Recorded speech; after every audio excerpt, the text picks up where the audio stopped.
الحمد للہ وکفا وسلام علی عبادہ الذین اصطفیٰ اعوذ باللہ من الشیطان الرجیم بسم اللہ الرحمن الرحیم الحمد للہ طیبا مبارکن بھی. عزیز طلبہ، آپ میری 12th کلاس کے عربک اسٹوڈنٹس، آج الدرس الخامس العشر جو کہ الکتاب کے نام سے آپ کی حسابی کتاب میں درج ہے کے سلسلے میں پڑھنے جا رہے ہیں. تو میرے بھائی، الکتاب لیسن میں مصنف کتاب کی اہمیت، اس کا نفع بخش ہونا، اس کی ضرورت اور اس سے لگاؤ بھرے جذبات کو ایک ہونہار طالب علم کی زبان سے بیان کر رہے ہیں. تو اس الکتاب کو وہ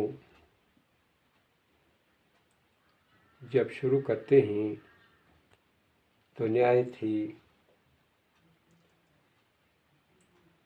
دلچسپ اور دل نشین پیرائی میں بیان کرتے ہیں.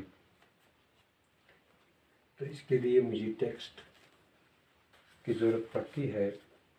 الکتاب فطرت على حب الكتاب وعشق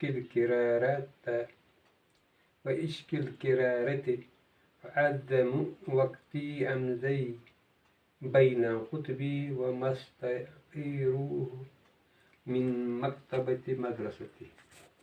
فالكتاب مطعمي ومسرتي وفيه أجد ما ينفعني ويفيدني وهو لي عفا صديق وعز رفيق وعنس جليل فطال ما يعرف محسنه وفوائده ونقرأ أنه هذا النشيد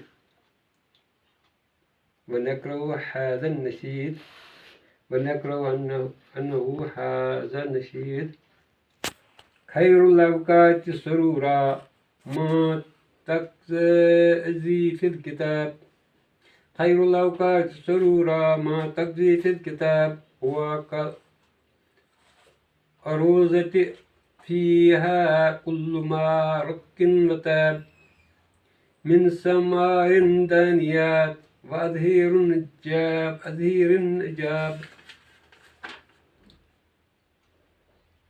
هو لي أوفى صديق في حضور أو غياب لم ينلني منه ذمة أو جفاء أو غياب سامت وهو فصي شائك منه الكتاب. تو مصنف یوں فرماتے ہیں کہ اللہ تعالیٰ نے مجھ طالب علم کو کتاب کی محبت اور اس کی پڑھائی کے عشق کی فطرت پر پیدا کیا ہے.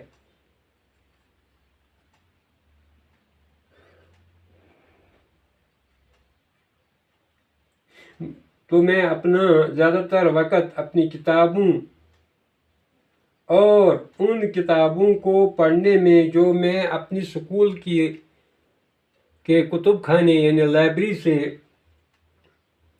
مانگ کر لیتا ہوں گزارتا ہوں.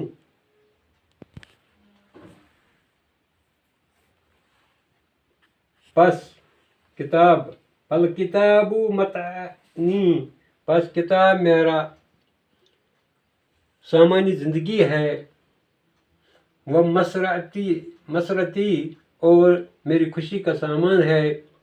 وفی اجد ما ینفعنی ویفیدنی، اور میں اس میں وہ کچھ پاتا ہوں جو کہ مجھے نفع دے اور مجھے فائدہ پہنچائے۔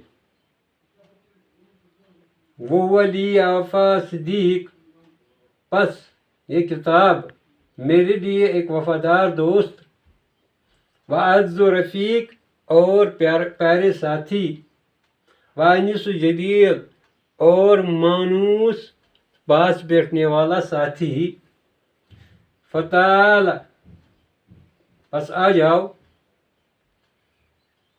مائی میرے ساتھ، پس میرے ساتھ آ جاؤ، نعرفو محسنو، کہ ہم اس کی خوبیوں کو جانیں، وہ فوائد اور اس کے فائدے،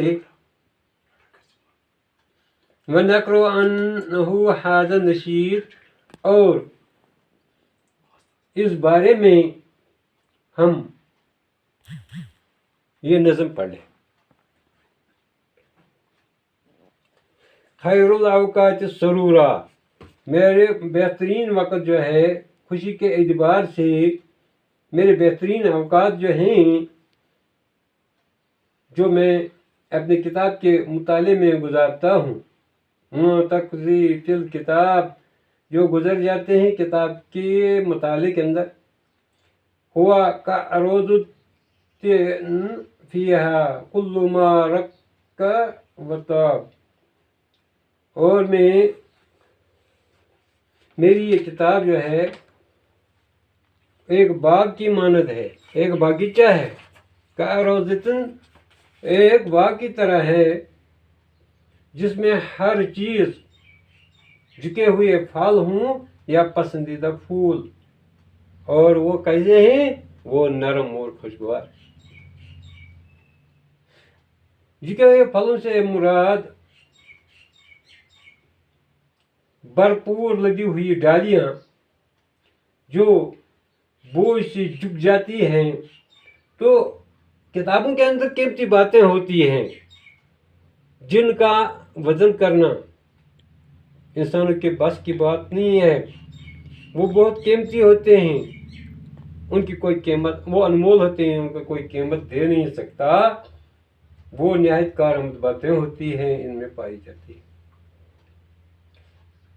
جیسے باغ کی رونق ایسے پھل پھول سے ہوتی ہے جن سے وہ بھرپور ہوتا ہے، ایسی کتاب کی بڑائی اور اس کی عظمت، ان کے اندر نادر کلمات، نادر باتوں، بیش بہا خیالات جو ان میں جمع ہوتی ہیں، جو زندگی میں درکار ہوتی ہیں، ان سے بھرپور ہوتی ہیں کتابیں۔ هو لی اوفا صدیق فی حضور او غیاب، یہ میرے لیے یہ کتاب میرے لیے ایک وفادار ساتھی ہے، چاہے میں حضر میں ہوں یا سفر میں، چاہے میں گھر پر ہوں گا یا سفر کے اندر ہوں گا، میرے لیے یہ ایک وفادار ساتھی ہے کتاب۔ جب انسان کو ہر ایک چھوڑ دیتا ہے، تنہائی کا بہترین ساتھی ہے کتاب۔ دنیا میں ہر کوئی ساتھ چھوڑتا ہے، لیکن علم کی دولت جو کتابوں سے حاصل ہوتی ہے تو وہ انہی کتابوں سے حاصل ہوتی ہے، اور کتاب تنہائی کا بہترین ساتھی ہے۔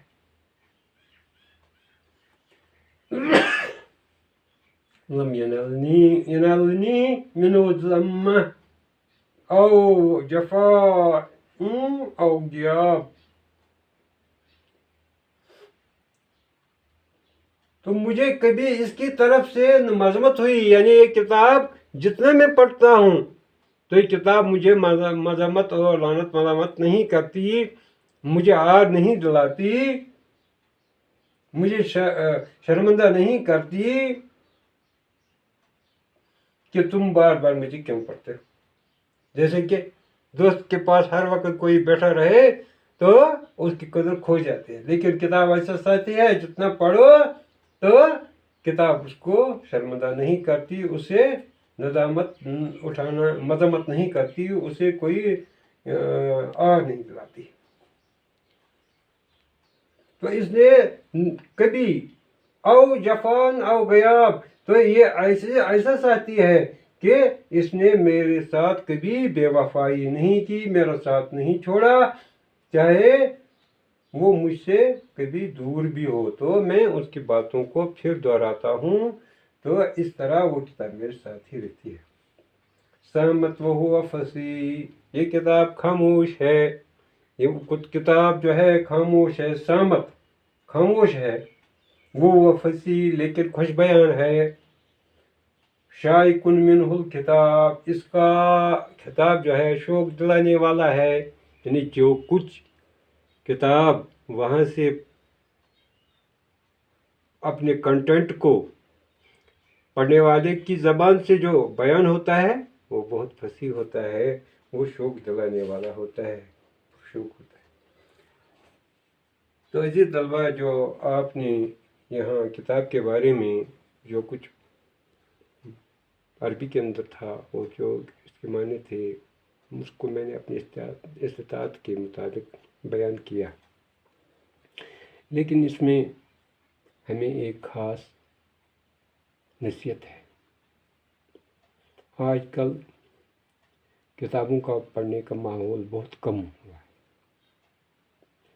الماریاں بھری ہوئی ہیں، شیلفز بھرے ہوئے ہیں، لائبریریاں بھرپور ہیں، لیکن ان کو دیکھنے کی ہمیں فرصت نہیں ہے، کیونکہ انٹرنیٹ نے ہمیں کتابوں سے دور کر دیا ہے. لیکن انٹرنیٹ میں جو باتیں آتی ہیں وہ بھی ایکوریٹ ہوتی ہیں، لیکن اس میں کچھ نہ کچھ رکاوٹیں بھی آتی ہیں. کبھی سلو چلتا ہے، کبھی چارج نہیں ہوتا ہے ہمارا سیل فون جہاں سے ہم ڈاؤن لوڈ کرتے ہیں. تو کتاب جو ہے وہ ہمیشہ ہمارے پاس پڑی رہتی ہے. ہم اس کو کسی بھی وقت کسی بھی حالت میں پڑھ سکتے ہیں. اس لیے ان کا نام البدل، کتابوں کا نام البدل نیٹ نہیں ہو سکتا.